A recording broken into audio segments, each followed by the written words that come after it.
إن الحمد لله نحمده ونستعينه ونستغفره ونعوذ بالله من شرور أنفسنا من سيئات أعمالنا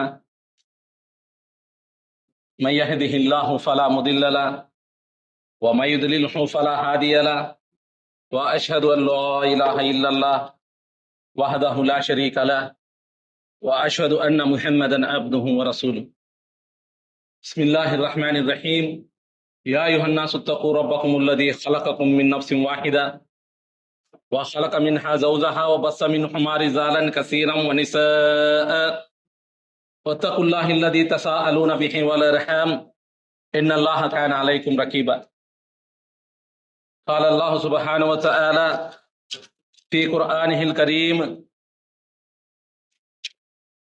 ولا تطع من أغفلنا قلبه عن ذكرنا واتبع هواه وكان أمره فرطا قال رسول الله صلى الله عليه وسلم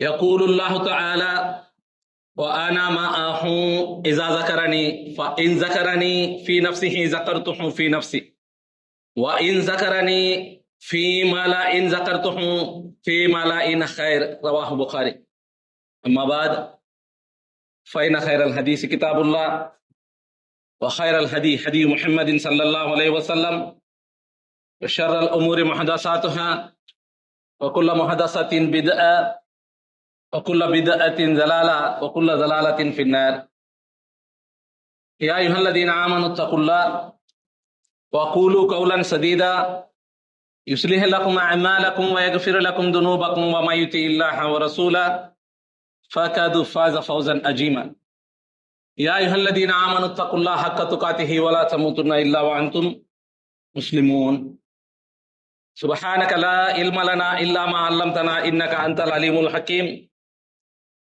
رب اشرح لي صدري ويسر لي أمري واحلل عقدة من لساني يفقهوا قولي ربي زدني علما ربي زدني علما ربي زدني علما ప్రశంసలు పొగడ్తలు గౌరవము గొప్పతనము ఘనత పెద్దరికము సకల లోకాలను సృష్టించి పోషించి మార్గదర్శకత్వం చేసి విచారణ చేసేటటువంటి నిజారాధ్యుడు అల్లాహ్ సుబ్హానహు వ తఆలా కొరకు మాత్రమే.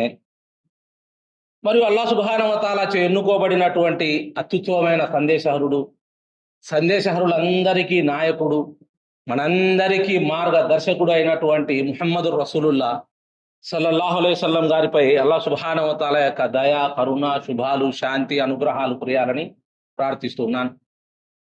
ముహమ్మద్ రసూలుల్లాహ్ సల్లల్లాహు అలైహి వసల్లం గారి కాలంలో ఆయన సమక్షంలో ఖురాన్ మరియు సున్నత్ యొక్క సందేశాన్ని విశ్వసించి విద్యాభ్యాసం, శిక్షణ పొంది ఖురాన్ ఆయతులను మరియు సున్నత్ను అర్థం చేసుకొని విశ్వాసాల పరంగా, ఆరాధనల పరంగా, సదాచరణల పరంగా శరీరపరమైన జీవితాన్ని జీవించి అల్లాహ్ సుబ్హానహు వ తఆలాతో రాజీ అయినటువంటి ముహమ్మద్ రసూలుల్లాహ్ సల్లల్లాహు అలైహి వసల్లం గారి యొక్క ప్రత్యక్ష అనుచరులు సహబాయ కిరామ్ అందరూ మరియు వారిని విశ్వాసాల్లో, ఆరాధనల్లో, సదాచరణల్లో, శరీరపరమైన జీవితంలో అనుసరించినటువంటి అత్యంత ఉత్తమమైన జ్ఞానవంతులు మరియు వారి దగ్గర జ్ఞానం నేర్చుకునేటటువంటి వారు మరియు సాధారణమైనటువంటి ముస్లింలు ఈ ప్రపంచంలో ఎవరైతే జీవించి లేరో అల్లాహ్ సుబ్హానహు వ తఆలా వారందరి సమాధి జీవితాన్ని స్వర్గవనాలు చేయాలని మరియు వారికి ఏవైనా శిక్షలు ఉంటే సమాధిలో అల్లాహ్ తాలా యొక్క గొప్ప దయ, కరుణ, అనుగ్రహంతో క్షమించి వేయాలని ప్రార్థిస్తున్నాను. మరియు అల్లాహ్ సుబ్హానహు వ తఆలా దయ వలన ఎవరైతే ఈ కాలంలో అత్యంత ఉన్నతమైనటువంటి జ్ఞానవంతులు మరియు వారి దగ్గర జ్ఞానం నేర్చుకునేటటువంటి వారు మరియు మనలాంటి సాధారణమైన ముస్లింలందరికీ అల్లాహ్ సుబ్హానహు వ తఆలా కరుణ, దయ, అనుగ్రహంతో సహబాయ కిరామ్ ఏ విధంగా విశ్వాసాలు పెట్టడం జరిగిందో, ఆరాధనలు చేయడం జరిగిందో, సదాచరణలు చేయడం జరిగిందో మరియు శరీరపరమైన జీవితాన్ని జీవించడం జరిగిందో అటువంటి సౌభాగ్యాన్ని మనందరికీ ప్రసాదించాలని మరి అల్లాహ్ సుబ్హానహు వ తఆలా మనందరి యొక్క అన్ని రకాల తప్పులను ధర్మపరమైనవి మరియు ప్రాపంచిక పరమైనవి మరియు ముస్లింల హక్కులు మనం ఒకరు కొట్టుకొని ఉంటే మనందరినీ అల్లాహ్ తాలా క్షమించాలని ప్రార్థిస్తూ ఉన్నాను. కాబట్టి మనం అల్లాహ్ సుబ్హానహు వ తఆలా దయ వలన మా ఇబ్నుల్ ఖయ్యిమ్ రహిమహుల్లాహ్ గారి పుస్తకం అల్ వాబిల్ అసయీబ్ వరాఫి అల్ కలీమ్ అత్తయీబ్ ఈ విషయం గురించి మాట్లాడుకుంటున్నాం. మనం అల్లాహ్ సుబ్హానహు వ తఆలా దయ వలన దాదాపుగా అధ్యాయం 8 అల్లాహ్ సుబ్హానహు వ తఆలాను స్మరించడము, అల్లాహ్ సుబ్హానహు వ తఆలా యొక్క జిక్ర్ చేయడం అనేటటువంటి దాని యొక్క గొప్పతనాన్ని గురించి మాట్లాడుకుంటూ ఉన్నాం. అల్లాహ్ సుబ్హానహు వ తఆలా యొక్క జిక్ర్ చేయడం అనేటటువంటి దాని గొప్ప విషయం ఏదైతే ఉందో మొదటి స్థాయి అందులో ఈ అల్లాహ్ సుబ్హానహు వ తఆలా యొక్క స్మరణ. మనం ఇప్పటి వరకు మాట్లాడుకున్నటువంటి అధ్యాయాలు 8 అధ్యాయాల్లో ఉండేటటువంటి జ్ఞానం, దాన్ని అల్లాహ్ తాలా స్మరణ అని చెప్పడం జరిగింది. కాబట్టి ఇటువంటి వారి యొక్క హృదయాలను ఈ అల్లాహ్ తాలా యొక్క స్మరణ ఏదైతే ఉందో పరిశుభ్రం చేయడం జరుగుతుంది. కాబట్టి అబ్దుల్లా బిన్ మసూద్ రదియల్లాహు అన్హు గారు ప్రవక్త ముహమ్మద్ రసూలుల్లాహి సల్లల్లాహు అలైహి వసల్లం గారిని ఆయన ప్రశ్నించడం జరిగింది. హృదయాల యొక్క పరిశుభ్రత, దాన్ని సంస్కరించడము, దాన్ని సికాలా అని అంటారు. ఆ హృదయాన్ని పరిశుభ్రం చేసేటటువంటి అంశం ఏంటి అని అడిగితే అల్లాహ్ సుబ్హానహు వ తఆలా యొక్క స్మరణ. ఈ స్మరణ అంటే మనం ఉదయం చేసేదో, రాత్రి చేసేదో, సాయంత్రం చేసేదో కాదు. ఈ మొత్తం అధ్యాయాలు మనం నేర్చుకొని అర్థం చేసుకొని వాటి మీద పరిపూర్ణమైన విశ్వాసం పెట్టి అల్లాహ్ తాలా ఆరాధనను ఆయన తెలిపిన విధంగా చేసిన తరువాత మనకు ఈ ఉదయం చేసే స్మరణ, సాయంత్రం చేసే స్మరణ దీంట్లోకి వస్తాయి. కాబట్టి ఆయన ఏం చెప్తారంటే, ఇటువంటి వ్యక్తి ఎవరైతే ఈ అనంత కరుణామయుని యొక్క స్మరణను గురించి తెలుసుకున్నటువంటి వ్యక్తి, హృదయాన్ని పరిశుభ్రం చేసుకునేటటువంటి వ్యక్తి, అటువంటి హృదయం ఏదైతే ఉందో అల్లాహ్ సుబ్హానహు వ తఆలా కొరకు యుద్ధం చేయడం, ఎవరైతే ఒక యుద్ధవీరుడు అతను అల్లాహ్ సుబ్హానహు వ తఆలా కొరకు యుద్ధం చేస్తాడో అటువంటి వాని కంటే కూడా ఎక్కువగా దీన్ని పరిగణించడం జరిగింది. కాబట్టి రసూలుల్లాహి సల్లల్లాహు అలైహి వసల్లం గారు ఏమని గారంటే, మరి అతని కత్తి అక్కడ అవిశ్వాసులను, సత్యతిరస్కారులను చంపుతుంది కదా అంటే, అతని కత్తి అవిశ్వాసులను, సత్యతిరస్కారులను చంపి 2 ముక్కలుగా విరిగిపోయినా కూడా ఈ అల్లాహ్ సుబ్హానహు వ తఆలా యొక్క స్మరణ ఈ విధంగా చేసేటటువంటి వ్యక్తికి సమానము కానే కాడు. కాబట్టి బైహకీ గారు అల్ షుఅబాలో ఈ విషయాన్ని తీసుకొని రావడం జరిగింది. కాబట్టి నిశ్చయంగా మనిషి యొక్క హృదయం కూడా ఖచ్చితంగా రాగి, వెండి మరియు ఇతర లోహాల వలె తుప్పు పడుతుంది. ఎవరైతే ఈ జ్ఞానాన్ని నేర్చుకోలేదో, సరైన సమయానికి ఆరాధనలు చేయడం లేదో ప్రవక్త ముహమ్మద్ రసూలుల్లాహి సల్లల్లాహు అలైహి వసల్లం గారి విధానంలో, అటువంటి వారి హృదయం తుప్పు పట్టడం జరుగుతుంది. అటువంటి తుప్పు పట్టడం అనే దాంట్లో ఎటువంటి సందేహం కూడా లేదు. ఇక అటువంటి తుప్పు పట్టినటువంటి హృదయాన్ని శుభ్రపరచడము అంటే దానికి ఒకటే ఒక మార్గము, మనం ఈ పుస్తకాన్ని పరిపూర్ణంగా అర్థము చేసుకోవడము, మరియు ఈ పుస్తకంలో ఏదైతే విషయాలను గురించి తెలపడం జరిగిందో వాటి మీద ఆచరణ చేయడం. ఈ విధమైనటువంటి విధానంతో ఆ హృదయాన్ని ఎవరైతే, ఆ తుప్పు పట్టినటువంటి హృదయాన్ని ఎవరైతే పరిశుభ్రం చేసుకోవడం జరుగుతుందో అటువంటి వారి హృదయం స్పష్టమైనటువంటి అద్దంలాగా అయ్యేంత వరకు, మరియు ఆ స్పష్టమైనటువంటి అద్దము అతనికి ఖురాన్ మరియు సున్నత్ యొక్క సత్యమైనటువంటి వెలుగులో జీవితం జీవించడం అనేటటువంటి దాన్ని సులభం చేయడం జరుగుతుంది. కాబట్టి ఈ హృదయం తుప్పుపడుతుంది. ఈ తుప్పుపట్టినటువంటి హృదయాలు కలిగినటువంటి మనుషులంతా కూడా ఈ ప్రపంచంలో అల్లాహ్ సుబ్హానహు వ తఆలా తెలిపిన మేరకు షరీయత్ జీవితాన్ని జీవించలేరు. కాబట్టి ఎవరైతే దాసుడు అల్లాహ్ సుబ్హానహు వ తఆలా ప్రసాదించినటువంటి ఆ హృదయాన్ని, అల్లాహ్ సుబ్హానహు వ తఆలా హృదయాన్ని ప్రసాదించడం అంటే దాని అర్థం ఏంటంటే, అల్లాహ్ తాలా దాంట్లో సహజ సిద్ధమైన జ్ఞానాన్ని ఉంచి మరీ తయారు చేయడం జరిగింది.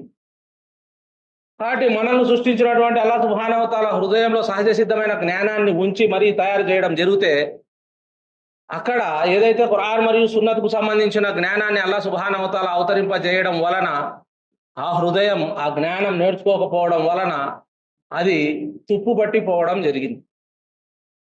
మరి ఇటువంటి పరిస్థితి ఆ హృదయంలో ఎందుకు వచ్చిందంటే, ఖురాన్ మరియు సున్నత్ యొక్క జ్ఞానాన్ని సంపాదించడంలో నిర్లక్ష్యం, మరియు ఖురాన్ మరియు సున్నత్ యొక్క జ్ఞానాన్ని నేర్చుకోవడంలో నిర్లక్ష్యం, మరియు ఖురాన్ మరియు సున్నత్ యొక్క జ్ఞానాన్ని నాలుకతో పలుకలేనటువంటి నిర్లక్ష్యం.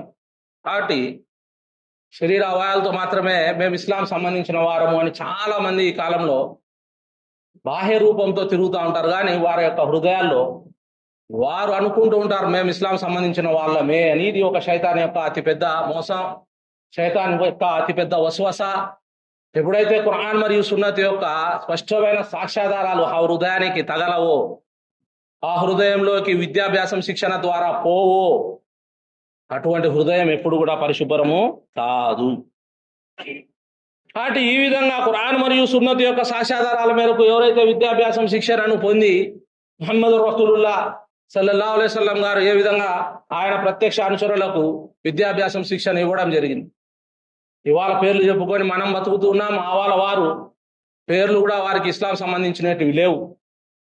వారు ఖచ్చితంగా ఇస్లాం ధర్మాన్ని పరిపూర్ణంగా నేర్చుకోవడం జరిగింది, మరియు వారు దాని మేరకు జీవితాన్ని జీవించడం జరిగింది. కాబట్టి దాని తర్వాత కాలాల్లో అందరూ పేర్లకు ప్రాధాన్యత ఇవ్వడం జరిగింది, ధర్మ జ్ఞానానికి ఎటువంటి ప్రాధాన్యత ఇవ్వకపోవడం జరిగింది. కాబట్టి హృదయాన్ని పరిశుభ్రం చేసుకోవడం మరియు ప్రకాశింపజేసుకోవడం అనేటటువంటి విషయం అల్లాహ్ సుబ్హానహు వ తఆలా యొక్క పరిపూర్ణమైనటువంటి ఈ విశ్వాసాలు మరియు ఆరాధనలు మరియు సదాచరణలు చేయడం మరియు దురాచరణలకు దూరంగా ఉండడం. కాబట్టి రెండు విషయాల కారణంగా హృదయం తుప్పు పట్టడం జరుగుతుంది. మొట్టమొదటిది జ్ఞానం నేర్చుకోకపోవడం వలన కలిగేటటువంటి అతిపెద్ద నిర్లక్ష్యము. కాబట్టి ఎవరి హృదయంలో ఈ జ్ఞానం ఉండదో అటువంటి వారు ఈ ప్రపంచంలో నిర్లక్ష్యమైనటువంటి వ్యర్థమైనటువంటి జీవితాన్ని జీవించడం జరుగుతాం. కాబట్టి ఈ జ్ఞానాన్ని ఎవరైతే పరిపూర్ణంగా నేర్చుకోవడం జరుగుతుందో అటువంటి వారు ఈ నిర్లక్ష్యం నుంచి దూరంగా ఉండడం జరుగుతుంది. కాబట్టి మనం ఉదయం లేచి రాత్రి పడుకునేంత వరకు పని చేస్తూ ఉన్నాము, మనమే నిర్లక్ష్యంలో ఉన్నామని ప్రజలు అనుకుంటూ ఉంటారు. ధర్మజ్ఞాన విద్యాభ్యాసము మరియు శిక్షణ యొక్క నిర్లక్ష్యంలో ఈ మనిషి తన జీవితాన్ని గడపడం జరుగుతుంది. కాబట్టి హృదయానికి ధర్మజ్ఞాన శిక్షణ మరియు విద్యాభ్యాసం లేకపోతే అతని ప్రపంచంలో ఉదయం లేచి రాత్రి పడుకునేంత వరకు కష్టపడినా కూడా అతను ఖచ్చితంగా నిర్లక్ష్యంలోనే ఉన్నాడు అని అర్థం. కాబట్టి ఈ విధమైనటువంటి నిర్లక్ష్యమైన జీవితం జీవించేటటువంటి వారు ఈ ప్రపంచంలో పాపాలు ఎక్కువ చేయడానికి అవకాశం ఏర్పడుతుంది. కాబట్టి ముందు నిర్లక్ష్యమైన జీవితానికి, దాని తర్వాత పాపము మరియు నేరమైన జీవితానికి ఈ హృదయం మరియు ఈ శరీరం పూర్తిగా అలవాటు పడడం జరుగుతుంది. కాబట్టి ఈ విధంగా ఏదైతే హృదయము నిర్లక్ష్యం మరియు పాపాల కారణంగా అది మనిషి మరణ సమయంలో ఖచ్చితంగా అతన్ని చాలా రకాల శరీర అవయవాల వేదనకు గురవుతుంది, మరియు చాలా మంది అనారోగ్యం పాలు కూడా కావడం జరుగుతుంది. ఆ హృదయం బలహీనం అయిపోతే ఆ శరీర అవయవాలు కూడా బలహీనం అయిపోతాయి. అల్లాహ్ సుబ్హానహు వ తఆలా మనందరికీ మన హృదయం బలహీనం కాకుండా, మనం ధర్మజ్ఞానం నుంచి నిర్లక్ష్యంలో లేకుండా, మరియు నేరమయమైన పాపమయమైన మనుషులతో తిరగకుండా జీవించకుండా శ్రద్ధగా మన ఆహారం కోసం ధర్మపరమైనటువంటి నిబద్ధతతో మనం జీవించే సౌభాగ్యం ప్రసాదించాలని ప్రార్థిస్తున్నాను. అయితే అల్లాహ్ సుబ్హానహు వ తఆలా ఈ మానవులు ఈ భూమిలో ఏదైతే శైతాన్ కారణంగా ఈ విధంగా మోసానికి గురి కావడం జరిగిందో అల్లాహ్ సుబ్హానహు వ తఆలా వారి మరణ సమయం వరకు వారికి అవకాశాన్ని కూడా ఇవ్వడం జరిగింది. కాబట్టి ఈ తుప్పు పట్టినటువంటి ఏదైతే హృదయం ఉందో, నిర్లక్ష్యంలో ఉన్నటువంటి హృదయం ఉందో, పాపమయమైనటువంటి హృదయం ఉందో, దీన్ని తిరిగి అల్లాహ్ సుబ్హానహు వ తఆలా శుద్ధి చేసుకునేటటువంటి ఒక అవకాశాన్ని మనిషికి ఎప్పటి నుంచైనా సరే ఇవ్వడం జరిగింది. అది ఎవరైనా సరే ఇవాళ మొదలుపెట్టినా కూడా అల్లాహ్ సుబ్హానహు వ తఆలా యొక్క ధర్మజ్ఞానం నేర్చుకోవడం, శిక్షణ పొందడం, దాని మేరకు మాట్లాడడం, దాని మేరకు మనం ఆచరణ చేయడం, దీంతో తిరిగి అల్లాహ్ సుబ్హానహు వ తఆలా యొక్క స్మరణ వలన మరియు అల్లాహ్ సుబ్హానహు వ తఆలాతో క్షమాపణ పశ్చాత్తాపం కోరుకోవడం వలన ఖచ్చితంగా ఎవరైతే నిర్లక్ష్యంలో ఉంటారో మరియు హృదయం తుప్పు పట్టిపోయి ఉంటుందో అటువంటి వారి హృదయం ఖచ్చితంగా మళ్ళీ పరిశుభ్రం కావడం మొదలవుతుంది. కాకపోతే ఆ ధర్మజ్ఞానం వైపుకు వాడు రాలేడు. దాదాపుగా 90 నుంచి 99% వరకు ఇటువంటి నిర్లక్ష్యమైన మనుషులు, పాపమయమైనటువంటి జీవితం జీవించేటటువంటి వారు ధర్మజ్ఞానాన్ని నేర్చుకునే పరిస్థితి ఎప్పుడు కూడా ఉండదు, ఉండే పరిస్థితి ఉండదు. 1% మనం దాని మీద నమ్మకాన్ని కలిగి ఉండవచ్చు. కాబట్టి ఆ హృదయంపై తుప్పు అనేటటువంటిది పేరుకుంటూ పోతుంటుంది. అది పేరుకుంటూ పోతూ పోతూ పోతూ ఒకరోజు హృదయం మనిషి శరీర అవయవాలకు సరైనటువంటి శక్తి సామర్థ్యాలను ప్రసాదించలేని పరిస్థితి ఏర్పడిపోతుంది. కాబట్టి ఆ హృదయం చెడిపోయిన తర్వాతనే మనిషి యొక్క శరీరం కూడా చెడిపోయి మంచాలకు పరిమితం అయిపోవడం జరుగుతుంది. కాబట్టి అనారోగ్య పరిస్థితుల్లో మంచాలకు పరిమితమైనటువంటి వారి హృదయాలన్నీ కూడా మనం మాట్లాడాల్సిన అవసరం లేదు. మనం వారి గురించి మళ్ళీ వారిని ప్రత్యక్షంగా వీరంతా మంచివారని చెప్పాల్సిన అవసరం లేదు. ఆ విధమైన జీవితం మనం ఆ విధమైన జీవితంలో ఉన్నా కూడా హృదయం చెడిపోయిందని అర్థం, మరియు అవయవాలు పనికి రాకుండా ఉన్నాయని అర్థం. కాబట్టి ఎవరి హృదయం ఈ విధంగా తుప్పు పట్టిపోయి ఉంటుందో, క్షీణించడం మొదలైపోయిందో, అటువంటి వారి పరిస్థితి ఏమవుతుందంటే నిజమైనటువంటి స్వభావం, నిజమైనటువంటి ధర్మ స్వభావం వారికి అసలే కనిపించదు. సత్యం వారి ముందు మనం చెప్పినా కూడా శంఖ మూదినట్లే ఉంటుంది తప్ప ఆ సత్యం వారికి అర్థం అయ్యే పరిస్థితి ఉండదు. మరియు అసత్యం గురించి వారికి తెలిపినా కూడా అసత్యాన్ని తప్పించుకునే పరిస్థితి కూడా ఉండదు. కాబట్టి అటువంటి వారు ఈ ప్రాపంచిక జీవితానికి బానిసలైనటువంటి వారు సత్యం వైపుకు రాలేరు, మరియు అసత్యాన్ని తిరస్కరించలేరు. అసత్యమైన, పాపమయమైన, నేరమయమైనటువంటి జీవితం జీవిస్తూ ఆ హృదయాన్ని పరిపూర్ణంగా నాశనం చేసుకొని శరీరావయవాల్లో పరిపూర్ణంగా శక్తి క్షీణించిపోయి మనం ఆ ప్రాణం పోయేంత వరకు కూడా కదలలేని పరిస్థితుల్లో, అది మంచమైనా కావచ్చు, ఆసుపత్రి అయినా కావచ్చు, ఎక్కడో చోట మన జీవితాన్ని మనం గడిపి మరణం తర్వాత నరకంలో సులభంగా వెళ్ళిపోవచ్చు. కాబట్టి అటువంటి వారి హృదయంపై తుప్పు పేరుకుపోవడం వలన అది చీకటిగా అయిపోతుంది, మరియు నల్లగా మారిపోతుంది. అటువంటి వ్యక్తులు నిజమైన, వాస్తవమైన, స్పష్టమైనటువంటి విషయాల వైపునకు రావడానికి వాళ్ళ హృదయం అంగీకరించదు. అది ప్రాపంచిక జీవితం, పాపమైన జీవితం, నేరమైన జీవితం, ఇంకా తాత్కాలిక సుఖం వైపుకే తీసుకుపోతుంది తప్ప ధర్మజ్ఞానం నేర్చుకునే దానికి అది అస్సలు సహకరించదు. కాబట్టి ఇటువంటి ఈ హృదయం సత్యాన్ని అంగీకరించదు, మరియు అసత్యాన్ని తిరస్కరించదు. సత్యవంతుల మీద దాడులు చేయడం జరుగుతుంది, అసత్యవంతులను అప్పున చేర్చుకోవడం జరుగుతుంది. ఇది ఇటువంటి హృదయాలు కలిగినటువంటి వారి యొక్క పరిస్థితి. కాబట్టి హృదయం యొక్క జ్ఞానం ఏదైతే అది పరిపూర్ణంగా పెరిగితే అప్పుడు మాత్రమే ఈ ప్రపంచంలో సత్యం మరియు అసత్యం, సత్యమైన మనుషులు మరియు అసత్యమైన మనుషులు వారికి అర్థం కావడం జరుగుతుంది. కాబట్టి వీడు ఏం నిర్ణయం తీసుకుంటే, ఏ మనిషితో కలిస్తే వాడే సత్యవంతుడు, వాడే మంచివాడు అని వాని యొక్క హృదయంతో, శైతాన్ యొక్క వస్వసాలతో నిర్ణయాలు తీసుకోవడం జరుగుతుంది. కాబట్టి అల్లాహ్ సుబ్హానహు వ తఆలా ఈ జ్ఞానం నేర్చుకున్నటువంటి వ్యక్తులు ఎవరైతే ఈ పరిస్థితికి రానటువంటి వ్యక్తులను మృతులు ఈ భూమిలో వారి కడుపు కోసం మరియు వారి యొక్క లైంగిక కార్యక్రమాల కోసం జీవించేటటువంటి వారుగా పరిగణించడం జరిగింది. కాబట్టి కేవలం తినడం మరియు తాత్కాలిక సుఖాన్ని అనుభవించేటటువంటి పరిస్థితికి వీళ్ళు వచ్చేస్తారు. కాబట్టి ఈ హృదయం ఏదైతే ఉంటుందో ఇది అత్యంత దారుణమైనటువంటి శిక్షలో ఉంటుంది. కేవలం అది ఆహారానికి మరియు లైంగిక సుఖాలకు తప్ప ధర్మజ్ఞానం నేర్చుకోవడానికి కానీ, ధర్మజ్ఞానం మేరకు హృదయాన్ని పరిశుభ్రం చేసుకోవడం కానీ, దాని మేరకు అల్లాహ్ సుబ్హానహు వ తఆలా యొక్క స్మరణ వైపు రావడం అనేటటువంటిది ఉండదు. కాబట్టి అల్లాహ్ సుబ్హానహు వ తఆలా మనందరికీ అల్లాహ్ సుబ్హానహు వ తఆలా స్మరణకు సంబంధించిన ఈ జ్ఞానం ఏదైతే ఉందో దీన్ని ఖచ్చితంగా మనం పరిపూర్ణంగా అర్థం చేసుకొని దాని మేరకు మనం తయారయ్యి, దాని మేరకు మనం మన భార్య బిడ్డలను కూడా తయారు చేసుకునే సౌభాగ్యం మనందరికి ప్రసాదించాలని ప్రార్థిస్తున్నాను. ఆమీన్. వాఖిరు దావానా అల్హమ్దులిల్లాహి రబ్బిల్ ఆలమీన్.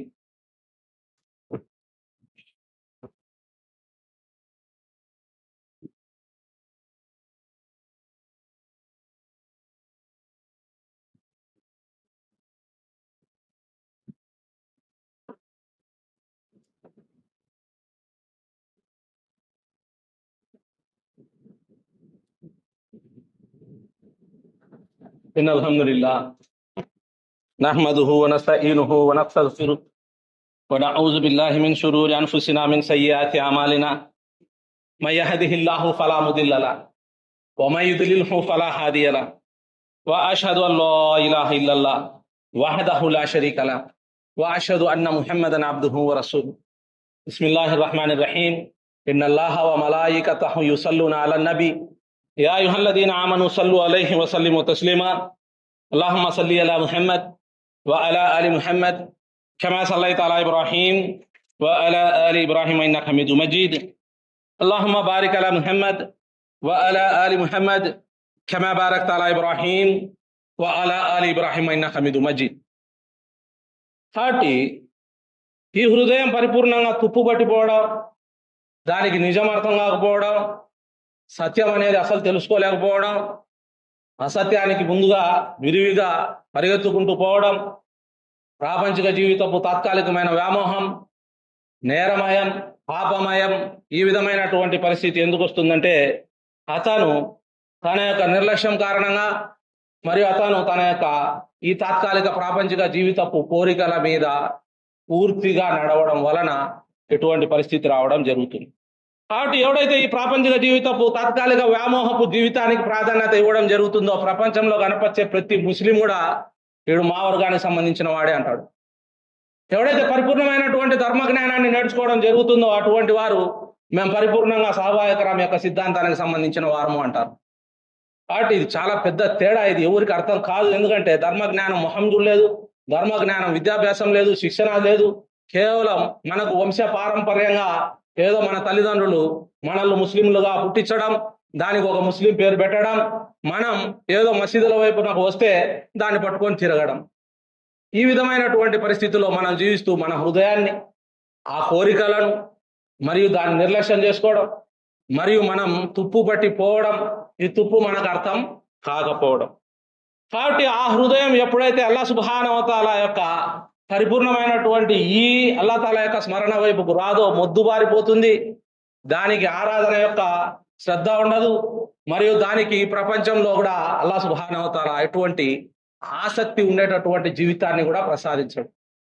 కాబట్టి వయసు దాటిపోయే కొద్దీ ప్రపంచిక వ్యామోహాలు తగ్గిపోతాయి, శరీరం మీద కూడా వ్యామోహం తగ్గిపోతుంది, మరియు మనం నిరాశతో, నిస్పృహతో మరియు ప్రపంచంలో పనికిరానటువంటి జీవితం జీవించి చచ్చిపోయి శాశ్వతంగా నరకంలోకి వెళ్ళిపోవడం జరుగుతుంది.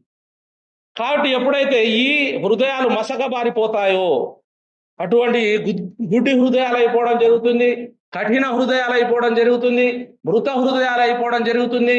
అల్లాహ్ తాలా ప్రసాదించినటువంటి జ్ఞానం మరియు అందులో జీవం అనేటటువంటిది పూర్తిగా అంతం అయిపోవడం జరుగుతుంది. కాబట్టి మ్యాక్సిమం చచ్చిపోయేటప్పుడు ఎవరు కూడా కనీసం నాలుకతో కలిమ లా ఇలాహ ఇల్లల్లాహ్ ముహమ్మద్ రసూలుల్లాహ్ అని కూడా అనలేరు. మ్యాక్సిమం నేను నమాజ్ చదువుకుంటాను, నాకు వుజూ చేపించండి, నేను నమాజ్ చదువుకుంటాను, నేను నమాజ్ నేర్చుకున్నాను, నేను విద్య నేర్చుకున్నాను, అల్లాహ్ తాలా స్మరణ నేర్చుకున్నాను అనేవారు ఎవరు ఉండరు. చచ్చిపోయేటప్పుడు కేవలం అల్లా అల్లా అల్లా అల్లా అనుకుంటూ ఏదో చోట మంచంలోనో లేకపోతే ఎక్కడో చోట ఉండి ఆ విధంగా వారి యొక్క పరిస్థితి గడిచిపోతుంది. కాబట్టి 18 సూరాల్ కహఫ్ 28 ఆయతులు అల్లాహ్ సుబ్హానహు వ తఆలా ఏమంటారంటే వలా తుతి మన్ అగ్ఫల్నా కల్బా అన్ జిక్రినా వత్తబా హవాహు వ కాన అమ్రుహు ఫుర్తా. మరియు ఎవరి హృదయం మా స్మరణ పట్ల నిర్లక్ష్యం చేయడం జరిగిందో, మరియు ఎవరు తన స్వంత మనోభావాలను మరియు కోరికలను అనుసరించడం జరిగిందో అటువంటి వారు ఈ భూమిలో చేసిన ప్రతి ఒక్క ఆచరణను వ్యర్థం చేయడం జరుగుతుంది. మరియు అలాంటి వారిని నీవు ఎప్పుడు కూడా అనుసరించకు. కాబట్టి అల్లాహ్ సుబ్హానహు వ తఆలా ఈ విషయంలో చాలా గట్టిగా తాకీదు ఇవ్వడం జరిగింది. కాబట్టి ఒక దాసుడు ఇస్లాం ధర్మానికి ఎవరైనా సరే అనుసరించాలి అనుకుంటే, మనం ఎవరి మాటనైనా వినాలనుకుంటే ఆ దాసుడు అల్లాహ్ సుబ్హానహు వ తఆలా యొక్క స్మరణ చేసేటటువంటి వాడా కాదా? అతని దగ్గర అల్లాహ్ సుబ్హానహు వ తఆలాకు సంబంధించినటువంటి ఖురాన్ మరియు సున్నత్ యొక్క స్పష్టమైన సాక్ష్యాధారాల జ్ఞానం ఉందా లేదా? మరియు అతను దాని మీద ఆచరణ చేసేటటువంటి వాడా కాదా? మరియు అతను దాని మీద నియంత్రణ జీవితం జీవిస్తూ ఉన్నాడా లేదా? మరియు అతను ఇస్లాం పేరు చెప్పుకొని కోరికలమయమైనటువంటి జీవితాన్ని జీవిస్తున్నాడా? మరియు ఇటువంటి నిర్లక్ష్యమైనటువంటి ప్రజలు ఎవరైతే ఉన్నారో అహ్లే అల్ గఫ్లా నుంచి వచ్చినటువంటి వారిని నువ్వు ఎట్టి పరిస్థితుల్లో కూడా ధర్మపరంగా అతన్ని స్వీకరించడానికి లేదు. అటువంటి నిర్లక్ష్యమైనటువంటి కోరికలు, మనోభావాలు అనుసరించేటటువంటి వారిని నువ్వు ధర్మపరంగా తీసుకునేదానికి లేదు, ఒక తల్లి కడుపులో పుట్టినా కూడా. కాబట్టి అల్లాహ్ సుబ్హానహు వ తఆలా మానవులందరినీ తల్లి కడుపులోనే పుట్టించడం జరిగింది. కాబట్టి ఇక్కడ ఒకే తల్లి కడుపులో నుంచి స్వర్గవాసులు కూడా వచ్చినారు, నరకవాసులు కూడా వచ్చినారు. కాబట్టి నా తల్లి కడుపులో పుట్టిన వాళ్ళే నాకు గొప్ప అనుకుంటే అటువంటి వారు ఖచ్చితంగా అల్లాహ్ సుబ్హానహు వ తఆలా యొక్క చట్టానికి వ్యతిరేకం, విరోధం మరియు దాన్ని ధిక్కరించినటువంటి వారు అవుతారు. కాబట్టి అల్లాహ్ సుబ్హానహు వ తఆలా మీరు ఎవరితో అయితే ధర్మాన్ని తీసుకుంటూ ఉన్నారో ఆ వ్యక్తిని ఖచ్చితంగా మీరు గమనించాల్సినటువంటి అవసరం ఉంది. మరియు ఖచ్చితంగా మీరు అన్ని హద్దుల్లో ఉండేటటువంటి వారి ద్వారా మాత్రమే మీ ధర్మాన్ని మీరు తీసుకోవాల్సినటువంటి అవసరం ఉంది అని చెప్పడం కూడా జరిగింది. కాబట్టి మనం మన శరీరానికే ధర్మ జ్ఞానం లేకుండా మన శరీరాన్ని మనమే అనుసరించుకుంటూ తిరుగుతా ఉన్నాం. మన వ్యామోహం, మన కోరికలు, అది ఎప్పుడు ఏం చెప్తే దాని మేరకు మనము మన ఆత్మ ఏ విధంగా మనల్ని నడిపిస్తే మనం నడుస్తూ ఉన్నాం. కానీ అల్లాహ్ సుబ్హానహు వ తఆలా ఈ హృదయాన్ని సృష్టించడం, ఆత్మను సృష్టించడం, శరీరాన్ని సృష్టించడం, ఇవన్నీ కూడా కేవలం ఖురాన్ సున్నత్ మేరకే నడవడానికి మనకు ఒక అవకాశం ఇవ్వడం జరిగింది. కాబట్టి అల్లాహ్ తాలా ఇచ్చిన ఆత్మ అది కూడా మన ఇష్టమే, హృదయము అది కూడా మన ఇష్టమే, శరీర అవయవాలు అది కూడా మన ఇష్టమే, నాలుక అది కూడా మన ఇష్టమే. ప్రతి ఒక్క అవయవం కూడా షరియత్కు విరుద్ధంగానే నడుస్తుంది తప్ప అది షరియత్కు అనుకూలంగా నడవడం లేదు. కాబట్టి ఇటువంటి లక్షణాలు ఉన్నటువంటి వ్యక్తిని అనుసరించడం, నిషేధించడం జరిగింది. కాబట్టి ఒక వ్యక్తి తన యొక్క గురువుగా కానీ, తన యొక్క నమూనాగా కానీ, తను అనుసరించేటటువంటి వ్యక్తిగా కానీ ఎవరినైనా చూస్తే అతని దగ్గర ఖచ్చితమైనటువంటి ఖురాన్ మరియు సున్నత్ యొక్క స్పష్టమైన సాక్ష్యాధారాలు మరియు సహాబా ఎకరాం సంబంధించినటువంటి విధానాలు మరియు ప్రవక్త ముహమ్మద్ రసూలుల్లాహి స్వల్లల్లాహు అలైహి వసల్లం గారు ధర్మాన్ని ఎక్కడి నుంచి నేర్పించడం జరిగింది, మరియు ఎవరికి ఎంత బాధ్యత ఉంది ధర్మంలో, ఎవరికి ఎంత అల్లాహ్ సుబ్హానహు వ తఆలా ఆచరణ చేయమని శక్తి సామర్థ్యాలు ప్రసాదించడం జరిగింది, ఇవన్నీ తెలుసుకోకపోతే అటువంటి వ్యక్తి ఘోరంగా తన కోరికలు, తన మనోకాంక్షలు, తన ఆత్మను మరియు తన సైతాన్ని అనుసరిస్తున్నాడని మనం ఖచ్చితంగా చెప్పుకోవచ్చు. కాబట్టి అల్లాహ్ సుబ్హానహు వ తఆలా యొక్క ధర్మ జ్ఞానాన్ని అనుసరించడం మరియు మన యొక్క హృదయాన్ని మనం పరిశుభ్రం చేసుకోవడం, ఆ తుప్పును దూరంగా చేసుకోవాలంటే ఖచ్చితంగా అల్లాహ్ సుబ్హానహు వ తఆలా యొక్క స్మరణలో నిరంతరాయంగా ఉండేటటువంటి వ్యక్తి మరియు సున్నత్ను అనుసరించేటటువంటి వ్యక్తి మరియు అతని దగ్గర స్పష్టమైనటువంటి సాక్ష్యాధారాలు కూడా ఉన్నాయి. దాని మేరకు అతను శిక్షణ ఇవ్వడం వలన, ఆ విధంగా మనం శిక్షణ పొందితే అప్పుడు ఆ అల్లాహ్ సుబ్హానహు వ తఆలా యొక్క స్మరణ వలన మన జీవితం, మన యొక్క హృదయం సజీవం అవుతుంది. మళ్ళీ మనం మన యొక్క ధర్మపరమైన జీవితాన్ని జీవించే అవకాశం లభిస్తుంది. కాబట్టి తన రబ్బును స్మరించేటటువంటి వారు మాత్రమే జీవించి ఉన్నవారుగా పరిగణించబడతారు. ఎవరైతే అల్లాహ్ సుబ్హానహు వ తఆలా యొక్క స్మరణ అంటే ఎవరి దగ్గర ధర్మ జ్ఞానానికి సంబంధించిన సాక్ష్యాధారాలు ఉండవో, అల్లాహ్ తాలా యొక్క స్మరణకు సంబంధించినటువంటి సాక్ష్యాధారాలు ఉండవో, ఈ ప్రపంచంలో ఏమేమి సంపాదించుకొని ఏమేమి పెట్టుకున్నారో అల్లాహ్ తాలా యొక్క సాక్ష్యాధారాలు లేనటువంటి ఆ గృహాల్లో అటువంటి వారు ఎప్పుడు కూడా ఒకరు చెప్పినటువంటి విని జ్ఞానం నేర్చుకోలేని వారు, సొంతంగా జ్ఞానాన్ని సంపాదించుకొని తమ దగ్గర దాన్ని దాచుకునేవారు తప్ప అల్లాహ్ తాలా దగ్గర ఎవ్వరు కూడా ఒక స్వర్గవాసిగా పరిగణించబడరు. కాబట్టి ఈ శరీరాన్ని అల్లాహ్ తాలా ప్రసాదించింది ఈ ప్రాపంచిక జీవితంలో వ్యామోహం కోసమో, కోరికల కోసమో, అనుభవించడం కోసమో, లేకుంటే నాకు తమ్ముళ్ళు, అన్నలు, అక్కలు, చెల్లెళ్ళు, బంధువులు ఉన్నారని వాళ్ళతో తిరిగి సమయాన్ని దుర్వినియోగం చేసుకోవడం కోసమో, చిట్ట చివరగా మంచంలో పడి మనల్ని ఎవరిని పలకరించలేనటువంటి ఆ పరిస్థితి వచ్చినప్పుడు మనకు మనమే బాధపడతాం, మనకు మనమే నిందించుకుంటాం, మనకు మనమే అసహించుకుంటాం. కాబట్టి మనల్ని కేవలం అల్లాహ్ సుబ్హానహు వ తఆలా ఒక్కడే కాపాడతాడు. కేవలం ఆయన అవతరింపజేసినటువంటి ఈ అల్లాహ్ తాలా యొక్క స్మరణ మాత్రమే కాపాడుతుంది. ఈ ప్రపంచంలో ఎవ్వరూ కాపాడలేరు. కాబట్టి అల్లాహ్ సుబ్హానహు వ తఆలా మనందరికీ మనం కాపాడుకునేటటువంటి ఈ అల్లాహ్ తాలా యొక్క స్మరణకు సంబంధించిన జ్ఞానాన్ని హృదయపూర్వకంగా నేర్చుకొని దాని మీద పట్టు సాధించి దాని మేరకు మనం ఆచరణ చేసే సౌభాగ్యం ప్రసాదించాలని ప్రార్థిస్తూ ఉన్నాను. ఆమీన్. వాఖిరు దావానా అనిల్ హమ్దులిల్లాహి రబ్బిల్ ఆలమీన్. ఇబాదల్లాహ్ రహమాని వ రహమకుముల్లాహ్. ఇన్నల్లాహ యఅమురుకుం బిల్ అద్లి వల్ ఇహ్సాని వ ఈతాయి జిల్ ఖుర్బా వ యన్హా అనిల్ ఫహ్షాయి వల్ మున్కర్ వల్ బగ్య్ యఅదుకుం లఅల్లకుం తదక్కరూన్. ఉజ్కురుల్లాహ యజ్కురుకుం వద్ఉహు యస్తజిబ్ లకుం. వల జిక్రుల్లాహి తఆలా ఔలా వ అజల్ వ అతమ్ వ అక్బర్.